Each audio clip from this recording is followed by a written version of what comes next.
கேசரிக்காக நான் எண்ணெயும் நெய்யும் கலந்து இந்த அளவில் வச்சுருக்கேன்.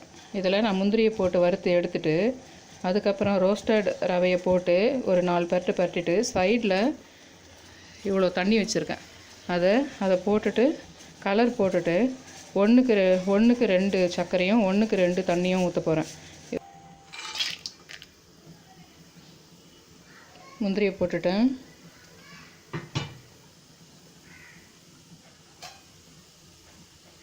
அதில் ஏலக்காய் போட போகிறது கிடையாது. ஏன்னா பைனாப்பிள் எசன்ஸ் போடும்போது ஏதாவது ஒரு ஃப்ளேவர் போட்டால் பரவாயில்ல, 2-3 இது போட்டால் அவ்வளோ நல்லா இருக்காது.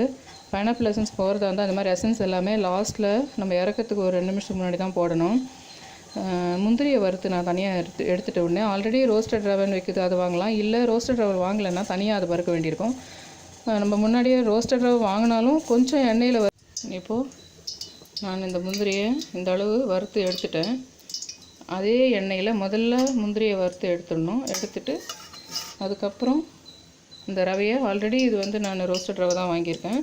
இல்லைனாலும் நீங்கள் இந்த மாதிரி எண்ணெயில் போட்டு அதை வறுக்கணும். இந்த முந்திரி வறுத்ததில் நான் 2 கப் போடுறேன். நான் உங்களுக்கு யூஸ்வலாகவே சொல்லியிருக்கேன், எதையுமே எனக்கு கொஞ்சமாக செய்யறதுக்கு தெரியாது, நிறைய செஞ்சு தான் பழக்கப்பட்டேன் அப்படின்னு சொல்லிட்டு. அதே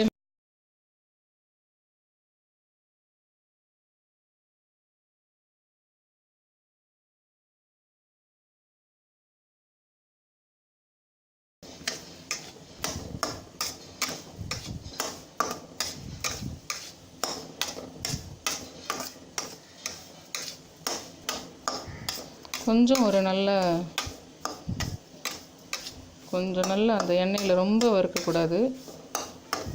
ஏற்கனவே அது ரோஸ்டட் ரவை தான்.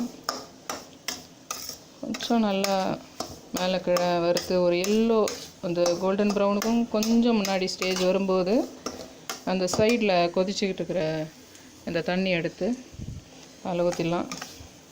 எலக்ட்ரிக் கெட்டில் இருந்து இருக்கிறவங்க அதுலேயே கூட ஃபுல்லாக நிறைய தண்ணி பிடிச்சி கொதிக்க வச்சு கூட இதில் ஊற்றிடலாம்.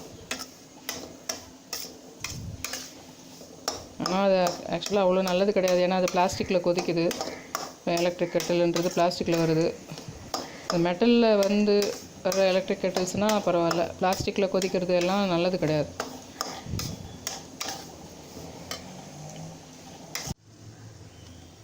இப்போது வருந்துடுச்சு.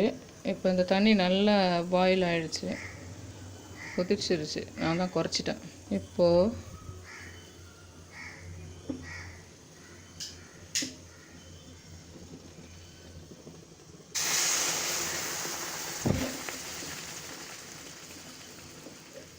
ஒரு கையில் இது செல் பிடிச்சிருக்கேன், அதனால் கேமரா ஸ்டாண்டு நான் கொண்டு வரல. இதிலையே முடிச்சிடலாம், என்ன அவ்வளோ சிம்பிள் ரெசிபி இது. அதனால்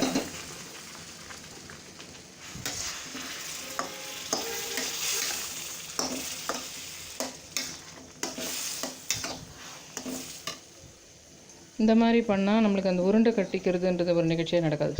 அந்த எண்ணெயில் மட்டும் நம்ம அது ரோஸ்டட் ரவை தானே அப்படின்னு சொல்லிட்டு நினைக்காம, அது ரோஸ்டட் ரவையாக இருந்தாலும் அந்த எண்ணெயில் நம்ம மட்டும் அதை போட்டு முந்திரி போட்டு எடுத்துகிட்டு அதை போட்டோம்னா ஆட்டோமேட்டிக்காகவே உங்களுக்கு அந்த இதிலேருந்து நம்ம எஸ்கேப் ஆகிடலாம், இந்த உருண்டை கட்டிக்கிற விஷயத்துலேருந்து. இப்படி பண்ணும்போது உருண்டை மாதிரி தெரியும், ஆனால் உடனே உங்களுக்கு அது ஸ்ப்ளிட் ஆகிடும். அந்த இதுங்கள்லாம் உங்களுக்கு சுத்தமாக பிரேக் ஆகிட்டு போயிடும் அந்த எண்ணெயில் வறுத்தோம்னா. இல்லைன்னா அது ரோஸ்டட் ரவையாகவே இருந்தாலும் அது உருண்டை கட்டத்தான் செய்யும். இப்போது இந்த கலரை அந்த தண்ணி ஊற்றும் போதோ இல்லை இப்போ இந்த ரவை போடும்போதோ ஏதோ ஒரு இதப்போ இந்த கலரை நான் ஆட் பண்ணலாம். ரொம்பவும் கலர் போட வேணாம், கலர் நல்லா வேணும்னு கலரே தப்பு தான். கலரு இந்த மாதிரி சில விஷயங்கள், இந்த எசன்ஸ் கூட இன்னும் சொல்லப்போனால் ஏலக்காய் பெஸ்ட்டு தான். இந்த பைனாப்பிள் எசன்ஸ் இதெல்லாம் கூட தப்பு தான். கொஞ்சமாக விடணும் இறக்கும்போது. இப்போது நான் சர்க்கரையை இப்போ நான் போட்ட மாதிரி 1க்கு 2 கப்பு போட்டால் ஸ்வீட்டு நல்லா இருக்கணும், ஸ்வீட்டே இல்லை அப்படின்னு சொல்கிறவங்களுக்கு 2. ஆனால் சுகர் எப்பவுமே நம்ம ஸ்வீட் சாப்பிட்றது கம்மியாகவே கொஞ்சம் மைல்டாக சாப்பிட்டோம்னா கேலரி ஏறாது. சுகர் பேஷண்ட்டுக்கும் நல்லது, இந்த ஸ்வீட் சாப்பிட்றவங்களுக்கும் கேலரி ஏறாமல் இருக்கும். அதனால் 1க்கு 1.5 சர்க்கரை போட்டிங்கன்னா பெஸ்ட்டு என்ன கேட்டால். 1க்கு 1.5 சுகர் போட்டிருக்கேன். இதுவே எவ்வளோ பயங்கரமாக இருக்குது பாரு. இந்த கேலரிஸ்டெல்லாம் இருக்காங்க பாரு. கேலரிஸ்ட்னா யார் தெரியுமா? இந்த ஜிம்முக்கு போயிட்டு திடீர்னு உடம்பு கரைக்கிறேன்னு சொல்லிட்டு ஆரம்பிச்சிருக்காங்க பாரு. ஐயோ இவ்வளோ சுகரா அப்படின்வாங்க, இவ்வளோ ஆயிலியா அப்படின்னு சொல்லுவாங்க அவங்கெல்லாம். அவங்களுக்கெல்லாம் அப்புறமா விளக்கம் நம்ம சொல்லலாம். இப்போ நம்ம இந்த சுகரை போட்டு நல்லா செஞ்சு சாப்பிட்டுடுவோம், அப்புறமா அவங்களுக்கெல்லாம் விளக்கம் சொல்லலாம். நம்ம கொஞ்சம் லைட்டாக போட்டிருக்கேன், ஏன்னா எனக்கு இந்த இதெல்லாம் இந்த ஃபுட் கலர் இந்த இதுங்கெல்லாம் போடணுன்னா எசன்ஸு இதெல்லாம் போடணுன்னு நிறைய போட்டால் பிடிக்கிறது இல்லை. ஏன்னா அதில் இருக்க கெமிக்கல்ஸ் நமக்கு ப்ரிசர்வேட்டிவ் இதெல்லாம் வேண்டாம்னு நினைக்கிறேன். இன்னும் கொஞ்சம் போட்டுருந்தால் நல்லா ரெட்டாக தான் இருந்திருக்கும். பட் எனக்கு இதுவே போதும்னு இருக்குது. இதை போட்டுட்டேன். அதாவது 2 போடுற சுகருக்கு 1 தான் போட்டிருக்கேன். சுகர் கம்மியாக வேணும் கேலரிக்காக. இன்னொன்று அந்த எசன்ஸும் நான் கம்மியாக தான் போட போகிறேன். அப்புறம் அந்த கேசரி கலரும் கம்மியாக தான் போட போகிறேன். ஏன்னா பார்க்கறதுக்கு இப்போ நம்ம அது அழகாக இருந்தால் என்ன, அழகாக இல்லைன்னா என்ன, அது ஃபுட் கலர்ஸ் நல்லது கிடையாது உடம்புக்கு. அதனால் நம்ம இந்த கலர்லேயே சாப்பிட்டுக்கலாம். இப்போது நான் என்ன பண்ணியிருக்கேன், அதை கொஞ்சம் நெய் போதலைன்றதுனால இன்னும் கொஞ்சம் நெய் போட்டிருக்கேன். இப்போ நான் என்ன பண்ணுவேன், இது நல்லா 2 புரட்டு புரட்டிட்டு கொஞ்சோண்டு அந்த எசன்ஸு, இந்த எசன்ஸ் வந்து இன்னும் கொஞ்சம் கூட நல்லா நான் 2 புரட்டு புரட்டிட்டு பின்னாடி அதுக்கப்புறம் போட்டால் பெட்டர். இந்த ரொம்ப சூடு கொதிக்கிற சமயத்தில் எசன்ஸ் போகிறத விட கொஞ்சம் அந்த இறக்கும்போது போட்டால் பெட்டர். புரட்டிட்டேன். இன்னும் 2-3 கொஞ்சம், அதாவது அந்த நம்ம அந்த கரண்டியில் ஒட்டாமல் வரணும், அது வரைக்கும் மேலும் கிழமை நல்லா புரட்டிட்டு அதுக்கப்புறம் அந்த முந்திரியை மட்டும் கொஞ்சம் சூடு ஆறின பின்னாடி போடணும். சூடோடு போட்டால் அது வந்து வெந்த ஒரு பருப்பு மாதிரி ஆகிடும். அதனால் நட்ஸ் மட்டும் எப்போவுமே கொஞ்சம் அந்த ஆறின பின்னாடி போட்டால் தான் அந்த கிறிஸ்பினஸ் இருக்கும்.